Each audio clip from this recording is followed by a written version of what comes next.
Welcome to the Great Detectives of Old Time Radio. From Boise, Idaho, this is your host, Adam Graham. If you have a comment, email it to me, box13@greatdetectives.net. Follow us on Twitter at Radio Detectives and become one of our friends on Facebook, facebook.com/Radio Detectives.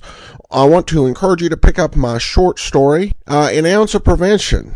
Private Detective Jerry Newton takes on a job playing bodyguard to a fourth grade teacher who's receiving some mysterious threats. And then he meets a mysterious woman and falls under her spell, only to find out something quite unusual about her. You can pick up Ounce of Prevention in the Kindle store or as an audiobook through audible.com or the iTunes store. Well, now it's time for today's episode of Inspector Thorne. The original air date, September the 13th, 1951. And this one is the two Fiancées murder case. And now the National Broadcasting Company presents Inspector Thorne in The Two Fiancées Murder Case.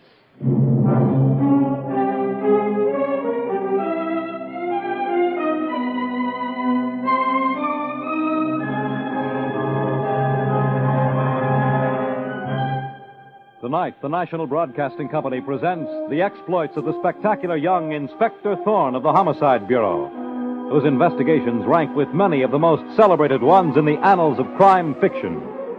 An investigator smart enough to claim he is dumb, and modest enough to believe it.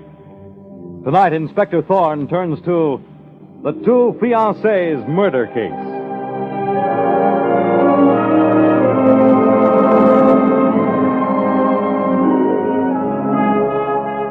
The scene is the fabulous penthouse apartment of Keith Cameron, the handsome and arrogant Broadway star. There is a party going on, but at the moment Keith is out on the terrace listening to the grateful thanks of a fading actress, Elaine Martin. Oh, Keith, I don't know how to thank you. Think of it, in only 9 hours.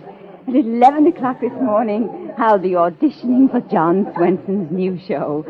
How did you ever arrange it, Keith? That's a silly question, Elaine. You know my name is Magic on Broadway. I know, Keith, and the show is sure to be a success. Swenson's shows always are.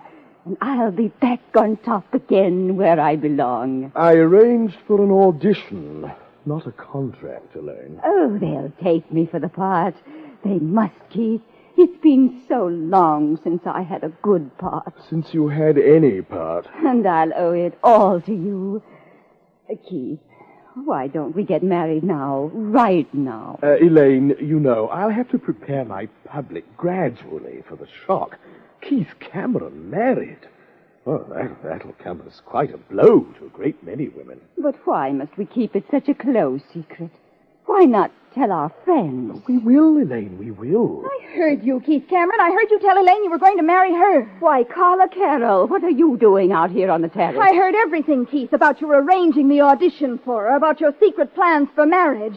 All the things you promised me. Now, Carla, control yourself. Keith, why don't you deny what Carla is saying? Why don't you tell that little liar off? Because he can't, that's why. He promised to make me the rising star of Broadway, get me a part in the new John Swenson show. You've never been in anything but a chorus line. Broadway needs young blood. That's what Keith said, Elaine. And he's going to marry me, aren't you, Keith? Why, you... Stop it!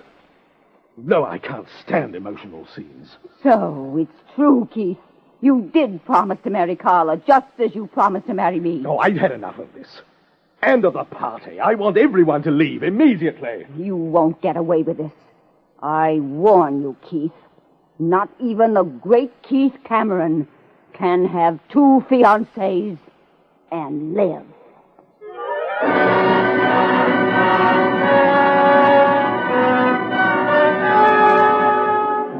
And now, only 20 minutes after the arrogant Broadway star Keith Cameron has ordered his guests out of his penthouse apartment, we see him pacing the floor of his bedroom as he says to himself, Fools. How dare they speak to me that way? Sounds like a key. Someone at the door. Who's that? Answer me, who... Oh, it's you. What do you mean coming in like this? Wait, put down that gun. Give it to me. Oh, help. Help you. Help me.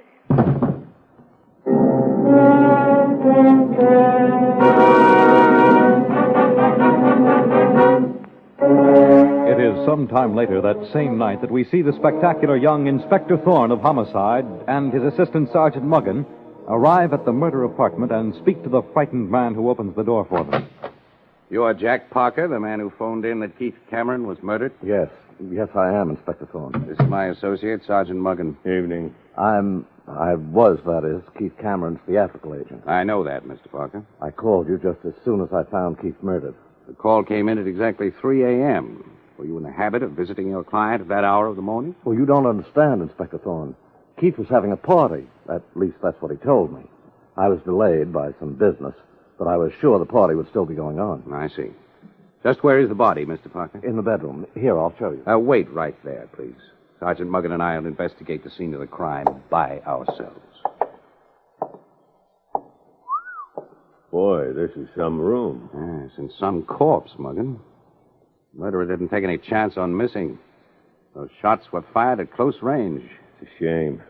Big Broadway star like him. Look, Muggan, look at his clothes, those marks on his hands. That gun went off while Keith Cameron was struggling with a killer, fighting for his life. That's one fight he lost, poor guy. Well, I'll have ballistics check on the bullets, Chief. Doesn't seem to be anything else in this room that can help us. I'm not so sure of that, Muggan. Look at Keith Cameron's dressing table. It's an apple pie order, just like everything else in this room. Must have been a real neat sort of guy. Yes, everything very carefully put away. That's why I wonder about that makeup kit standing on the dressing table. Well, these actors, you know. Well, they use makeup for the stage, Muggan, not in the evening when they're retiring. These jars of makeup don't have any labels, Chief, just numbers on each jar. Hey, Muggan, when the fingerprint boys come, have them go over those jars very carefully. Sure thing, if you say so. Well, now let's go out and talk to Keith Cameron's theatrical agent, Jack Parker. I have an idea there's a lot more he can tell us about the murder. Mr. Parker, there are a few questions I'd like to ask you. Anything, Inspector Thorne, anything at all. As I said, I got here just about 3 o'clock, expecting to find a party. The door was open, and I walked in. I was plenty surprised to find it so quiet and empty. I called Keith, and when he didn't answer, I decided to take a look around. That's when I walked into the bedroom and saw his body. And right after that, I called you. Is there anything else you want to know, Inspector Thorne? Yes, the truth. What do you mean? Mr. Parker, I'm no genius, but I try to do a thorough job. Before I came up here, the superintendent of this apartment building told me that there are only 2 ways of getting up to Keith Cameron's penthouse apartment. Either you take the regular elevator, and the night elevator operator reports that no one came up here since the party ended, or you use Keith's private elevator, for which you have to have a key. Just how did you get up here, Parker? All right, Inspector Thorne, I'll tell you. But it doesn't mean that I killed him. You have a key, don't you, Mr. Parker? Sure I have. So do a lot of his friends. You were a friend of Keith Cameron's as well as his business agent? Of course. Keith and I got along swell. That's not the way I heard it, Inspector Thorne. My wife reads the Broadway gossip columns, and I remember her telling me that Cameron and his agent were about to bust up. Oh, that's all a pack of lies, Inspector Thorne. Well, then you claim that everything between you and Cameron was fine. Perfect, Inspector Thorne. Couldn't have been better. But if you're interested in finding a trouble spot, try Elaine Martin. Elaine Martin? That sounds familiar. Yeah, then you've got a good memory. It's been a long time since Elaine Martin had a partner show, and she isn't getting any younger. Now, what is her connection with Keith Cameron? She knows a good thing when she sees it, Inspector Thorne. And those keys I was talking about, the keys to this apartment, I know for a fact that Elaine Martin made Keith give her one of them. Sergeant Muggan, take Miss Martin's address from Mr. Parker. And have one of the boys bring her over here. And, Muggan, make it fast. This looks like a big break in our case.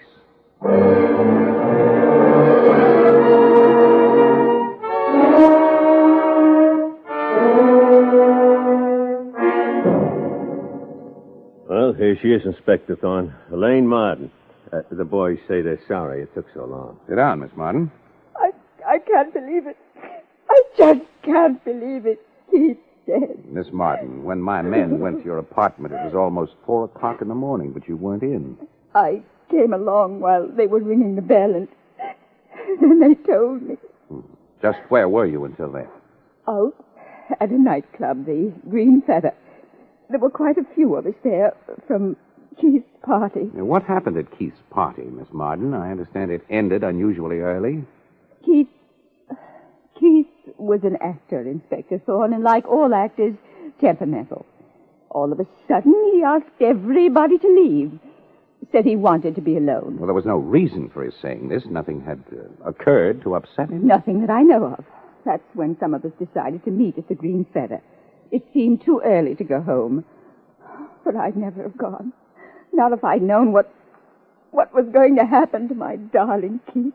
You loved him, Miss Martin? Oh, yes, passionately. And did Mr. Cameron return your love? We were going to be married, Inspector Thorne. It was still a secret, but we had our plans all made. I see. No, you don't see. You think I'm lying. You're wondering why the glamorous, successful Keith Cameron should marry a has-been like me. But I'll give you proof of his love. I'd be happy to hear it, Miss Martin. Keith loved me so much, he went to a great deal of trouble to arrange an audition for me. An audition for John Swenson's new show. Do you know what that means? Well, I know that Swenson has never had a failure. That's right. And at 11 o'clock this morning, I'm supposed to audition for him. This is very interesting, Miss Martin. Believe me, Keith wouldn't have gone to all that trouble for someone he didn't love. See what's going on outside, Muggin. Sure thing, Chief. Hey, what's going on? I found this guy. Hey, we got company, Chief. A boy spotted this guy hanging around outside. This is ridiculous. If a man can't stand in the street The anymore... police are bound to be suspicious of anyone loitering about a house where a murder has been committed. Murder? Who is it? Tell me. Not before you give me your name and why you're here. I'm Steve Mitchell. And I was outside waiting for my girl, Carla Carroll. Carla Carroll? She was at a party here in this house. Well, if this Miss Carroll is your girl, as you say, why do you have to wait outside while she goes to parties? Well, she was my girl until this heel Keith Cameron started handing her a line about promising to make her a star and saying he'd marry her. Marry her? He's lying, Inspector Thorne. Keith never said that. Let Mr. Mitchell continue. This gets more interesting as it goes along. Cameron promised to marry Carla, all right. She told me. But I know I could change her mind if only she'd let me talk to her. And that's why I was outside, Inspector Thorne. At this hour? Well, these parties at Cameron's always end in the morning. So I came over about a half hour ago and started to my wait. Oh, that's quite a story, Mitchell. It's the truth, Inspector Thorne, every word of it. Now tell me, it isn't Carla who was murdered. No, it was Keith Cameron. Oh, boy, is that a relief. You don't seem very upset over the fact that a man's been killed. Inspector Thorne, all I can think of is now everything's going to be all right between Carla and me. That sounds like an excellent motive for murder, even to a not-too-bright cop like me. You don't mean that I killed her? You're a lot brighter than you pretend to be, Inspector Thorne. I think Steve Mitchell is your killer, all right, with help from his little girlfriend, Carla Carroll. You have a great deal of explaining to do now, Elaine Martin. What? So Keith Cameron loved you madly, did he? He was going to marry you, and Carla Carroll, and how many others? No, there were just the two of them. Then you did know about his promise of marriage to Carla. All right. I did, and so did Carla. She found it out just before we all left the party. And I've been with a whole group of people all night. But where has she been, except busy murdering Keith? That's an excellent question, Miss Martin. Come on, Muggin, let's visit Carla Carroll and get the answer.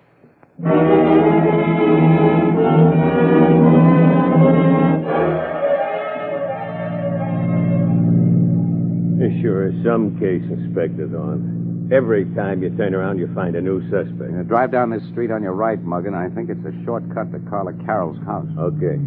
Say, I got the report from the fingerprint detail on those jars of makeup that were on Keith Cameron's bureau. Yes, Muggin? Well, it's a funny thing. They found Cameron's fingerprints on all those jars, except one. And on that one? No prints at all. It was wiped clean. I told them to leave that jar in your office, Chief. Good work, Muggin. Now let's see what we can learn from Cameron's stage-struck young girlfriend, Carla Carroll.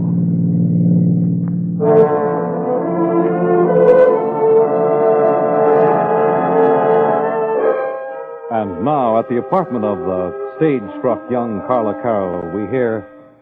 Of course, I'm very sorry to hear about Keith Cameron's death, Inspector Thorne, but I don't understand why you and Sergeant Muggin are questioning me. We have it on good authority, Miss Carroll, that you and Keith Cameron were very good friends.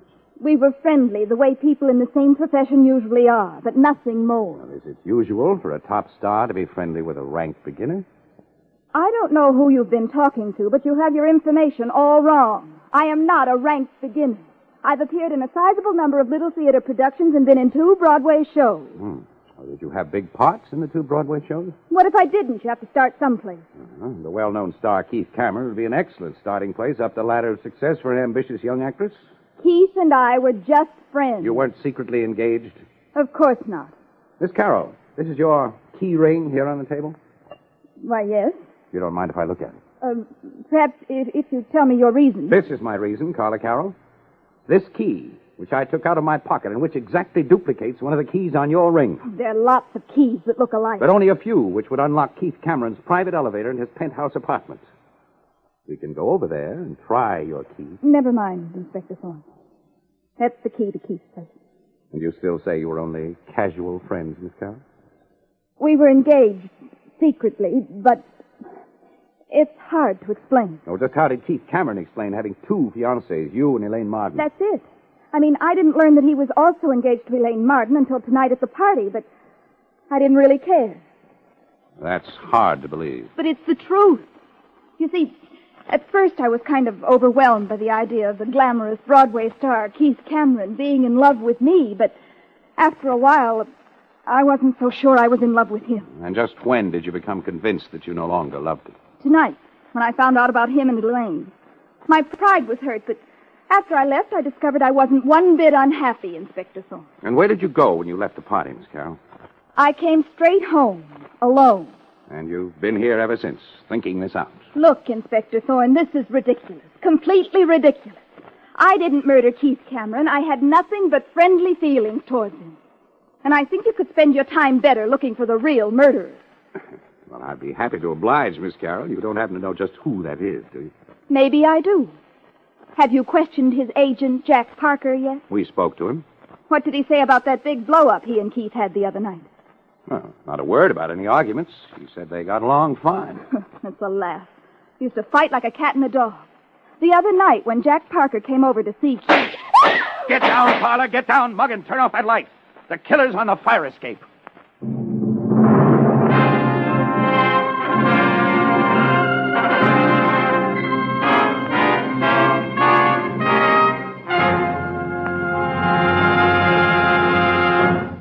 Inspector Thorne in the 2 Fiancées murder case will return in just a moment. But first, it's the Silver Jubilee on NBC. And I'd like to take a moment to bring you a few highlights of our new fall schedule. Starting off on Friday, there's Screen Directors Playhouse with a full hour of drama, bringing you such stars as Charles Boyer, Loretta Young, and William Lundigan. Then on Saturday, be sure to hear Dimension X. Dimension X brings you stories of a future world, stories you won't easily forget.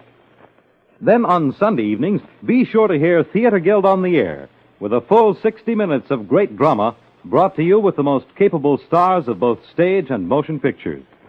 Such people of the theater world as Helen Hayes, Alfred Lunt, and Lynn Fontanne, Betty Field, Montgomery Clift, and Basil Rathbone have agreed to appear on coming Theater Guild on the Air productions. Yes, we're proud of our new fall lineup, and we sincerely believe that our programming will bring you programs of both entertainment and importance. Friday, there's Screen Directors Playhouse. Saturday, hear Dimension X. And then on Sunday, there's 60 minutes of drama on Theater Guild on the Air. Hear all 3 great shows on NBC.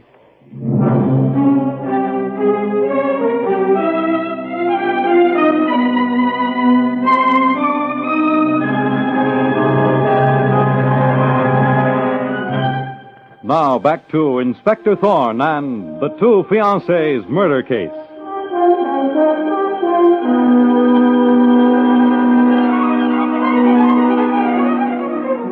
When handsome, arrogant Broadway star Keith Cameron is murdered, Inspector Thorne discovers 4 people who had motive to kill him. The 2 women whom Keith had secretly promised to marry, Elaine Martin, a fading actress, and Carla Carroll, an ambitious young actress. The other suspects are Steve Mitchell, the young man Carla jilted for Keith Cameron, and Keith's agent, Jack Parker. While Inspector Thorne is questioning Carla Carroll at her apartment, Someone shoots at her from the fire escape window. Now, a few seconds later, we hear Inspector Thorne say, Miss Carroll, are you all right? Yes, I think so. I can't see anyone on the fire escape, Chief. I'll run down and see if I can head him off. You sure you're all right, Miss Carroll? I must be. None of the shots touched me.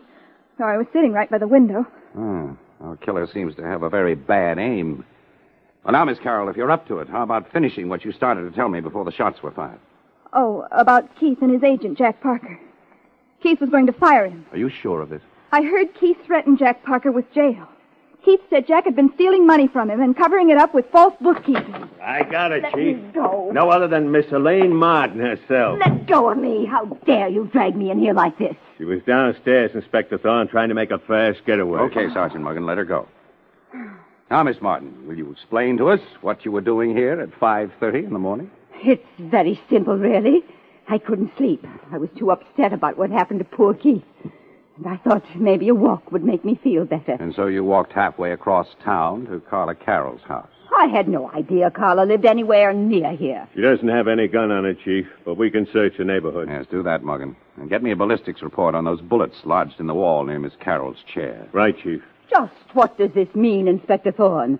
Are you accusing me of being implicated in a crime? It means, Miss Martin, that someone shot at Carla Carroll. Inspector Thorne, I just thought of something. What is it, Miss Carroll? About those shots. Yes? Why did they come just as I was starting to tell you about the fight Keith Cameron and Jack Parker had?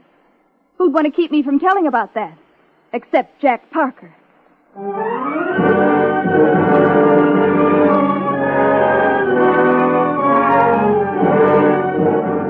Meanwhile, at the apartment of Jack Parker, the murdered Keith Cameron's business agent, we see Jack turning to Steve Mitchell, the young man who loves Carla Carroll. And Jack says angrily, I don't believe a word of that, Steve Mitchell. You didn't come here to talk to me, but to plant that gun under the cushion of my couch. It's lucky for me I spotted you doing it. Say, just what are you trying to pull, Parker? That gun was here all along, and you know it. Now, look, you little punk. One more lie out of you, and I'll... You what? Try to frame me, will you? It's your gun, Parker. I didn't know a thing about it until you pull it out from under the cushion. Get out. Get out, you hear me? And take your gun with you. Come in, Morgan. I think we've heard enough. Inspector Thorne. Thorne, what are you doing here? I came to ask you a few questions, Parker. But first, will you hand that gun to Sergeant Morgan? With pleasure. It belongs to Mitchell here. That's a lie. I had nothing to do with it. All right, Mitchell. I heard all that from outside the door. Just what was it you wanted to talk to Jack Parker about? I thought maybe he might have some ideas about who killed Keith Cameron. Oh? When did we take you on the force, Mitchell? He's your man, Inspector Thorne, I'm convinced. Parker, how much money did you steal from Keith Cameron? What? Oh, you forgot to tell me about that, didn't you? And that Keith Cameron threatened to have you sent to jail? How could I tell you when it never happened? Carla Carroll says that you and Keith had an argument, that Keith threatened you with jail for mismanaging his funds. Oh, maybe we did talk about my giving up the job as Keith's agent. But Keith never said a word about money to me. You're changing your story, Parker. I thought you and Keith were on the best of terms. We were. But Keith was a temperamental man, like most actors. Every once in a while, he'd talk about firing me. Next day, he'd call me up and beg me to come back. And that's the story you want to stick to, Parker? It's the only one, the honest truth. Yes, I hope so, for your sake, Parker. Let's go, Sergeant Morgan. Coming.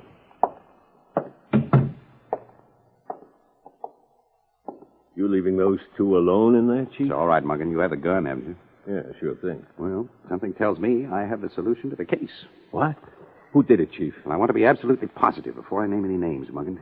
Now, look, you go back to the office, round up all the reports for me, and have some of the men alerted to bring Jack Parker, Elaine Martin, Carla Carroll, and Steve Mitchell over to the murder scene at, let's see, make it 10:30, just 3.5 hours from now. And you, what are you going to do, Inspector Thorne?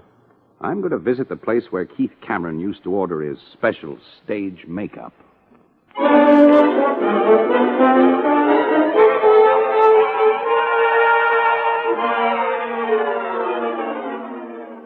And it is exactly 10:30 that morning when we see Inspector Thorne open the door of the murder apartment. And we hear him say, Well, I see you're all here. All four of you had reason to murder Keith Cameron. I had no That's reason. not so. Please, now, if you'll all be quiet, I think we'll soon know exactly who that murderer is. Well, then you do know, Inspector Thorne. In that case, why did you have to have us all dragged down here? Many interesting facts come to light at the scene of a crime, Jack Parker. For instance, these ledgers, which were carefully hidden in Keith Cameron's bedroom. Well, why tell me about them? Because I've had my men check those ledgers, and they prove that you were stealing from Keith Cameron. Well, maybe I did. But that doesn't mean I killed him. It means you're an awful liar, Parker. I heard you tell Inspector Thorne that Keith never accused you of stealing his money. You're right, Steve Mitchell. But detectives are used to having people lie to them. The way you did, too. Steve would never lie. You seem to have a very high opinion of the man you jilted for Keith Cameron, Miss Carroll. I didn't know what I was doing. I'm glad I woke up in time. In time to murder Keith Cameron? You call me a liar, Inspector Thorne. Why don't you back up your words? Muggin, tell us what ballistics reported about the bullets that murdered Keith Cameron and the ones fired at Carla Carroll. They didn't come from the same gun. And what about the gun we took away from Jack Parker's apartment, the gun Carter and Mitchell were arguing about? That's the gun that fired at Carla Carroll. And that gun is registered in your name, Steve Mitchell. Maybe it is, but it was stolen from me months ago. Oh, don't you see how crazy this is?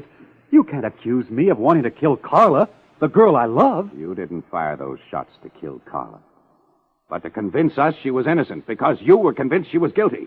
You knew Carla had been back to this apartment after the party was over because she asked you to come with her and wait outside. All right, Inspector Thorne, but she only came to get some letters back. Letters she'd written to Keith Cameron. And he was still alive then because he gave them to her. What time was that, Steve? Well, what difference does that make? He was still alive. I came into this apartment at 2:45, Inspector Thorne. That's about the time the medical examiner says he was shot. He was alive when Carla left, Inspector Thorne. And you left him in good health, Carla? I don't know, Inspector Thorne. What? The bedroom door was closed when I came into the apartment. I was glad. I knew the letters were in a desk in the living room, and I got them as quietly as I could. I thought Keith was sleeping, and I knew there'd be a fight if he found me here. Which is probably just what happened, Inspector Thorne.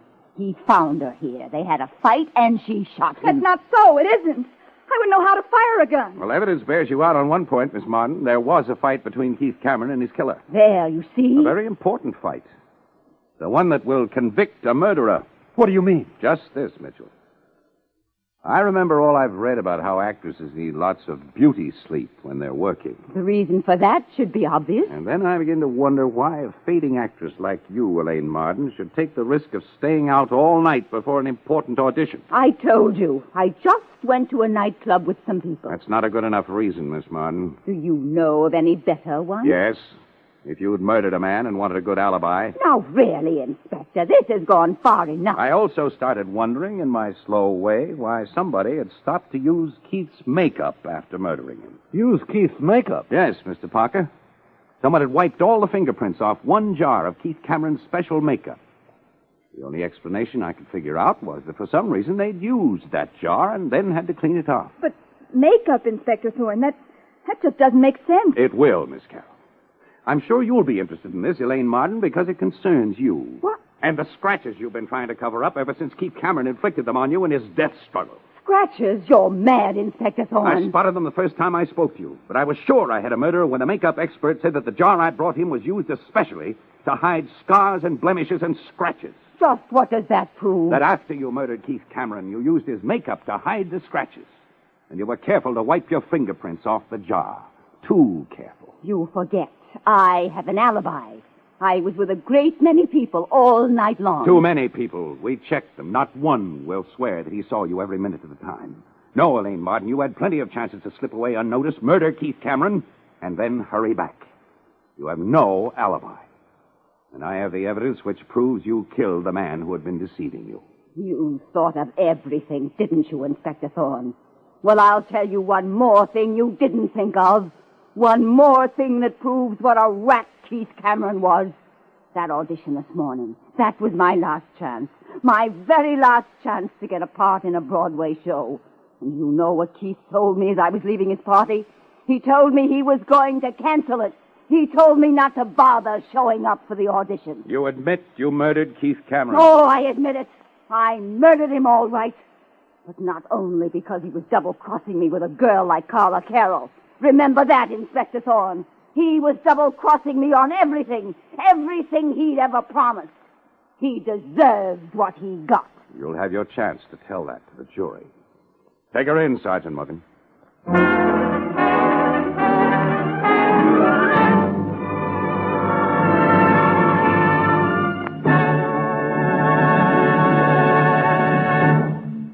And so ends the two Fiancées murder case.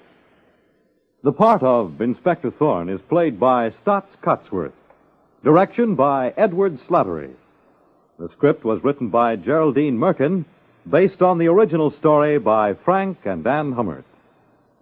This is Fred Collins inviting you to tune in again next Thursday at this same time when the National Broadcasting Company will present Inspector Thorne in The Empty Ashtray Murder Case.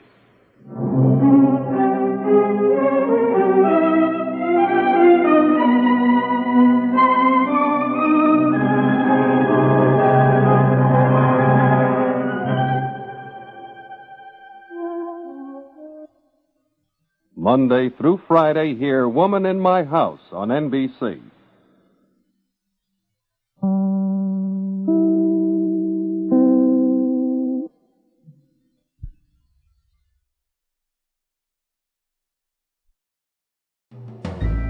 This is Andrea J. Graham, author of the Web Surfer series, and of Madam's Wife. You're listening to the Great Detectives of Old Time Radio.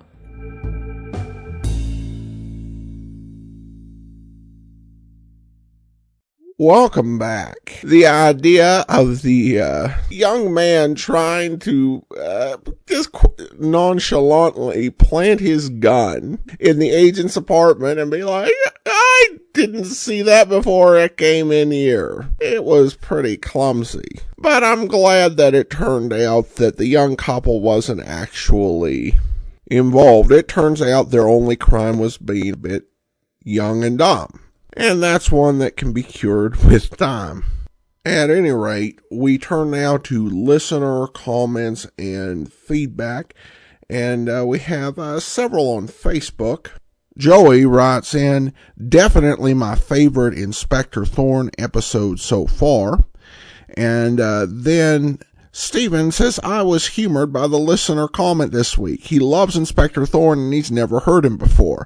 I tolerate Inspector Thorne. I do think this week's was the best so far, and have heard all of them multiple times on other podcasts. We listeners are very different in our taste and experiences. Keep up the good work, Adam. And finally, Lori says, Inspector Thorne has grown on me. I find it wildly amusing that they constantly repeat the entire name of the person they are talking about, first and last, almost every time. Keep up the good work, Adam. I can't wait to see what's on next Tuesday. Now, there has been some conversation about that. The Hummer's productions were very much tailored towards homemakers. And some people have suggested that the repetition of names and details is an assumption that the audience listening to this isn't very bright. And that was why the writers did it that way. However, I've thought about that, and I actually lean towards a different conclusion.